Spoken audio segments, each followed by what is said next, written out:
Hi students, good morning.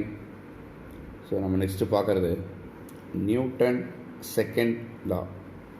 So first லா நம்ம பார்த்தோம், if there is no external force the object will remain in their position.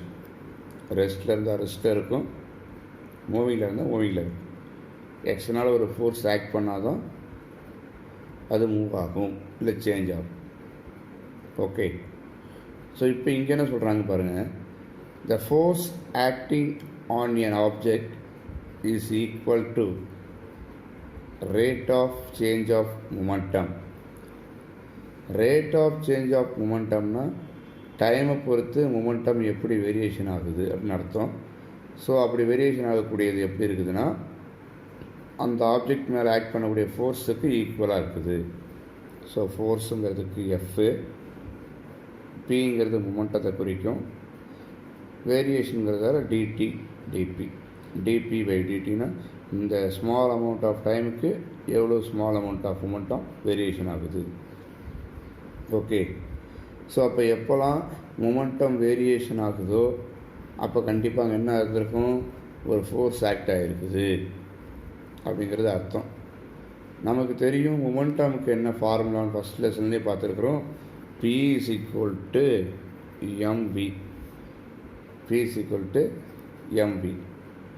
So அப்போ அதை அப்படியே கொண்டு வந்து அப்ளை பண்ண போகிறேன். இங்கே பாருங்கள், F is equal to d into mv by dt. இதில் எம்ங்கிறது மாஸ், அதை கான்ஸ்டண்ட்டாக எடுத்துக்கிட்டேன், வெளியே வந்துருச்சு. dv by dt. dv by dtனா வெலாசிட்டி பை டைம்னு அர்த்தம். வெலாசிட்டி பை டைம்ங்கிறது நமக்கு தெரியும் ஆக்சலரேஷன். ஸோ அப்போ F is equal to ma. சிம்பிளாக முடிஞ்சுதா? இதுதான் நமக்கு ஃபோர்ஸுக்கான formula. F is equal to ma, mass into acceleration. So இப்போ இந்த ஈக்குவேஷன் நமக்கு என்ன தெரியுது பாருங்கள், the fact that if there is an acceleration on the body then there must be a force acting on it. எப்போல்லாம் ஒரு object accelerate ஆகுதோ அப்போ அங்கே வந்து ஒரு ஃபோர்ஸ் ஆக்ட் பண்ணியிருக்குன்னு அர்த்தம். அப்போ என்ன அர்த்தம், ஆக்சலரேஷன் அர்த்தம் அதோட வெலாசிட்டியில் சேஞ்ச் ஆகிருக்குது. Okay, so then there must be a force acting on the body. இந்த ஃபோர்ஸும் இந்த ஆக்சலரேஷன் எப்படி இருக்குன்னு பார்த்தீங்கன்னாக்கா ரெண்டுமே சேம் டைரெக்ஷனில் தான் இருக்கும்.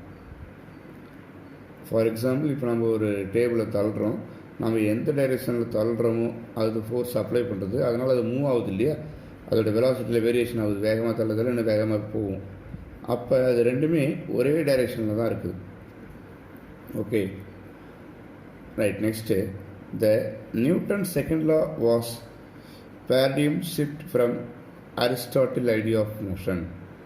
அரிஸ்டாட்டில் ஐடியாவுக்கும் இவருக்கும் என்ன டிஃப்ரெண்ட் அப்படின்னு பார்த்தீங்கன்னா, நியூட்டன் என்ன சொல்லியிருக்காரு, the force need not cause the motion but only change the motion. Okay, என்ன சொல்லியிருக்காரு, the force need not cause the motion, அது வந்து அந்த இயக்கத்தை உருவாக்கலை, only change in the motion, அதோட இயக்கத்தில் ஒரு மாற்றத்தை தான் ஏற்படுத்துது. ஓகே, நெக்ஸ்ட் சொல்ல பிறகு, இந்த Newton second law is valid only in inertial frames.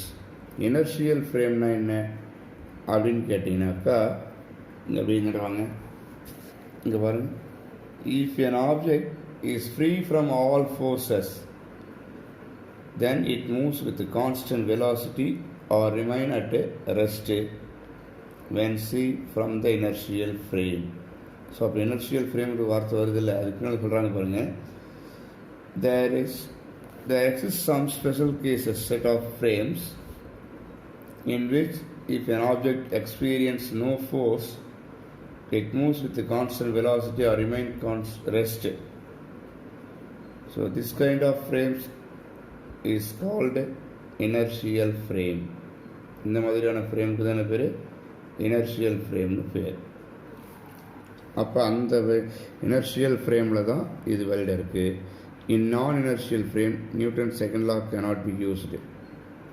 Okay, இப்போ இதோட யூனிட் நமக்கு தெரியும், ஃபோர்ஸோட யூனிட் நியூட்டனு. 1 நியூட்டன் அப்படிங்கிறது எப்படி நம்ம டிஃபைன் பண்ண முடியும் அப்படின்னு கேட்டிங்கன்னா, நமக்கு ஃபோர்ஸுக்கு ஃபார்முலா தெரியும், F is equal to m into a. இந்த ரெண்டுக்குமே வேல்யூ 1ன்னு கொடுங்க. அப்போ இதோட வேல்யூ 1 நியூட்டன் வரும். அப்போ 1னாக்கா 1 கிலோகிராம் இன்ட்டு 1 ms⁻². என்ன சார் இப்போ சொல்கிறீங்க பாருங்கள். 1 Newton is defined as a force F இங்கே இருக்குல்ல, இது is which acts on the 1 kilogram of mass. எதுக்காக? to give an acceleration of 1 meter per second square in the direction of the force. அவ்வளோதான். இந்த ரெண்டுக்கும் வேல்யூ 1 கொடுத்தீங்கன்னாக்கா வரக்கூடிய resultant தான் 1 Newton. Again பாருங்கள், 1 Newton is defined as the force which acts on the 1 kilogram of mass to give the acceleration 1 meter per second square in the direction of force. இதுதான் நம்ம 1 Newton அப்படின்னு சொல்கிறோம். So அரிஸ்டாட்டலுக்கும் Newton அப்ரோச்சுக்கும் என்ன difference, என்ன வேறுபாடு பாருங்கள். The Newton's second law gives the correct explanation for the experiment on the inclined plane. Okay, ஏற்கனவே சொன்னது தான்.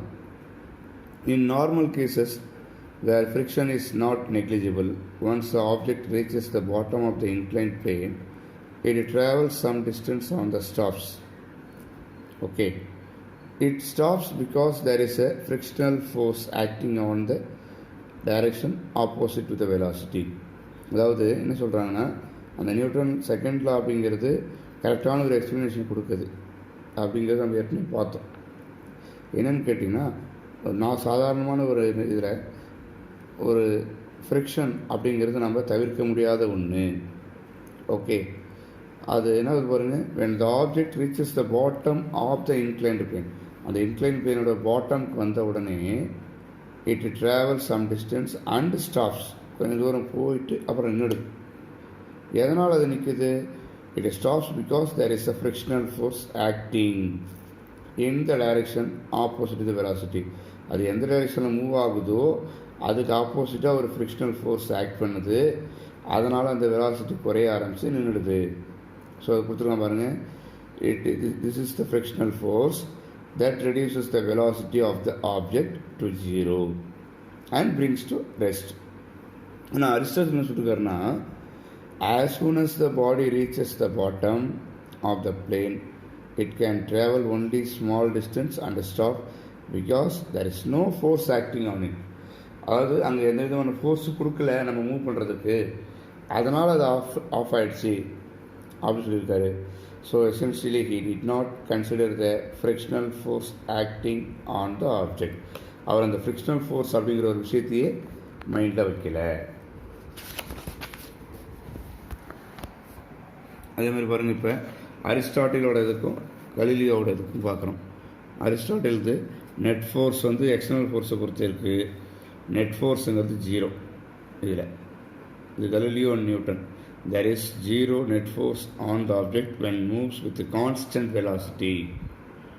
ஓகே, நெக்ஸ்ட்டு நியூட்டனோட தேர்ட் லா. இது எல்லாருக்கும் ஃபெமிலியரான ஒன்று, ரொம்ப ஈஸியான ஒன்று. என்னன்னு கேட்டிங்கனாக்கா உங்களுக்கு தெரிஞ்ச ஒரு விஷயந்தான். என்ன சொல்லிருக்கார் third லாவில்?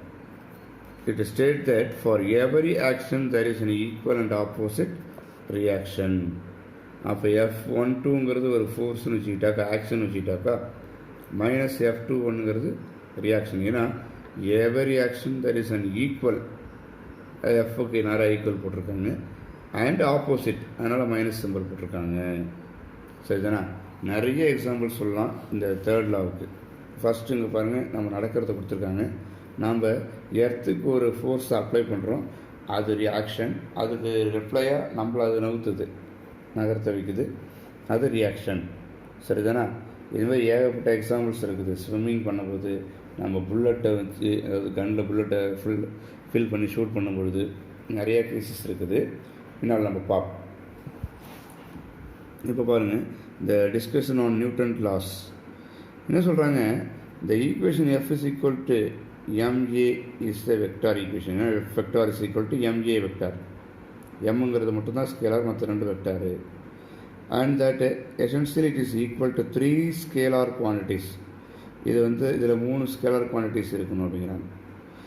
In Cartesian coordinates this equation எப்படி எழுதலாம்? Cartesian coordinateனா F Cartesian coordinate நமக்கு தெரியும். அதாவது எக்ஸு ஒய் இசட். ஸோ அது கரஸ்பாண்டிங்கு ஐஜேகே. அப்போ இந்த முதல்ல எஃப் இஸ் ஈக்குவல் டு எம்ஏன்னு எடுத்துக்கிட்டாக்கா இண்டிவிஜுவலாக பிரிக்கிறாங்க. எக்ஸுக்கு எம்ஏஎக்ஸு, ஒய்க்கு எம்ஏஒய், இசட்டுக்கு எம்ஏஇசட்டு, அதுக்கு கரஸ்பாண்டிங்கு ஐஜேகே.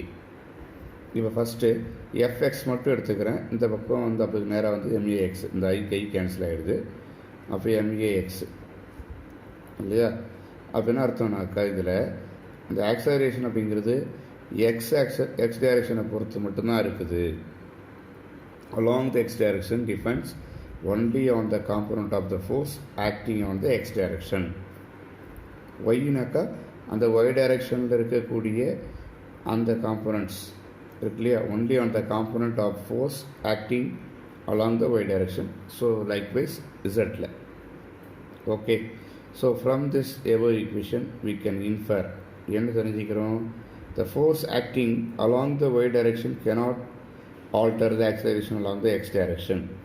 ஒரு டைரெக்ஷனில் இருக்கிறது இன்னொரு டைரெக்ஷனை அஃபெக்ட் பண்ணாது. அதேமாதிரி இசட்டில் இருக்கிறது ஏவோ, அதாவது எக்ஸில் இருக்கிறது இசட்லேயோ, இசட்டில் இருக்கிறது ஒய்லேயோ எதுலேயுமே போய் நமக்கு எந்த விதமான அஃபெக்டும் கொடுக்காது. Next the acceleration experienced by the body at the time t depends on the force which acts on the body at the instant time. It does not depend the force which acted on the body before that time. அது என்ன சொல்ல வராங்கன்னா, ஒரு bowler இருக்கார், அவர் spin பவுலராக இருக்கலாம் இல்லை fast பவுலராக இருக்கலாம். Once அவர் அந்த பாலை போடுற வரைக்கும் தான் அவரால் அதோட வேகத்தையோ இல்லை டைரெக்ஷனையோ மாற்றுறதுக்கு முடியும்.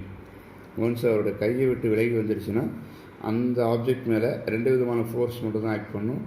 ஒன்று கிராவிடேஷனல் ஃபோர்ஸு, இன்னொன்று ஏரோட ரெசிஸ்டன்ஸ் ஃபோர்ஸு. சரியா? அப்போ அதுக்கப்புறம் அவரால் எந்த விதமான ஃபோர்ஸை அப்ளை பண்ண முடியாது. So the acceleration of the ball is independent of how the ball was bowl. அவர் ரொம்ப லோவாக போட்டாரோ இல்லை ஃபாஸ்ட்டாக போட்டாரோ எதுவாக இருந்தாலும் அதுக்கப்புறம் அதை அஃபெக்ட் பண்ணக்கூடிய விஷயம் இது தான். ஓகே. ஸோ இப்போ அடுத்தது the direction of the force may be different. எந்த மாதிரி இருக்கலாம் டைரெக்ஷன் ஆஃப் த ஃபோர்ஸு அப்படின்னு மொத்தம் ஒரு 3 விதமான கேஸ் சொல்கிறாங்க. ஃபைனலாக ஒரு 4 இருக்குது. என்னென்னா force and motion in the same direction. ஃபோர்ஸோட டைரெக்ஷன்லேயே அந்த மோஷனும் இருக்கும். ஃபார் எக்ஸாம்பிள் பாருங்கள், இந்த ஃப்ரூட்ஸ் வந்து கீழே விழுறது, அப்போ அந்த கிராவிடேஷன் ஃபோர்ஸ் டவுன்வர்ட் ஆக்ட் பண்ணுது, அந்த ஆப்பிளும் வந்து கீழே விழுது. இது நமக்கு ஜென்ரலாக தெரிஞ்ச விஷயம். Force and motion not in the same direction.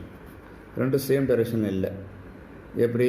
The moon experience the force towards the earth, but it actually moves in elliptical பாத்.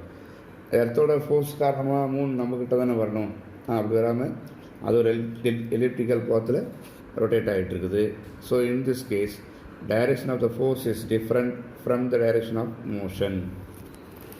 அடுத்தது பாருங்கள், force and motion in opposite direction. இங்கே எப்படி ஆக்ட் பண்ணுது பாருங்கள். If an object thrown vertically upward, மேல் நோக்கி நான் தூக்கி போடுறேன் அப்படின்னா பாருங்கள், the gravitation force is downward. Gravitation force கீழ் நோக்கி இழுக்குது, நான் போடக்கூடிய பொருள் வந்து மேல் நோக்கி போகுது. அப்போ ரெண்டுமே ஃபோர்ஸுங்கிறது இந்த இடத்துல கிராவிடேஷன் ஃபோர்ஸ் நம்ம கை விட்டு போனதுக்கப்புறம் அது மேலே ஆக்ட் பண்ணக்கூடியது. ஆனால் ஆப்ஜெக்ட் வந்து மூவிங் மேலே இருக்குது, அதனால் இது ஒன்றுக்கு ஒன்று opposite. Next zero net force but there is a motion. இங்கே என்ன சொல்கிறாங்க? நெட் ஃபோர்ஸ் கிடையாது, ஆனால் மோஷன் இருக்குது. எங்கே? வென் ஏ ட்ராப்லெட், மழை துளிகள் இருக்கு இல்லையா, is detached from the cloud experience both downward and gravitational force and upward air drag. அதாவது காற்று தடை இருக்குது, கீழ் நோக்கிய விஷயம் இருக்குது, கிராவிடேஷன் ஃபோர்ஸும் இருக்குது. ஸோ அது பூமியை நோக்கி வர வர என்ன ஆகுது பாருங்கள், the upward air drag force increases and after certain time, கொஞ்ச நேரத்துக்கு அப்புறம் இது ரெண்டுமே என்ன ஆகுதுனாக்கா, இந்த upward air drag force cancel the downward gravity. அந்த ரெண்டும் பேலன்ஸ் ஆகிடுது, நியூட்ரலைஸ் பண்ணிடுது. ஆனால் அதுக்கப்புறமும் பார்த்தீங்கன்னா இந்த மழைத்துளி நம்மளை வந்து சேருது. ஸோ அப்போ என்ன ஆகுது பாருங்கள், it touches the surface of the earth. Hence the rain drop comes with zero net force. Therefore, zero acceleration but with a non-zero terminal velocity. Okay, next topic அடுத்த கிளாஸில் பார்ப்போம்.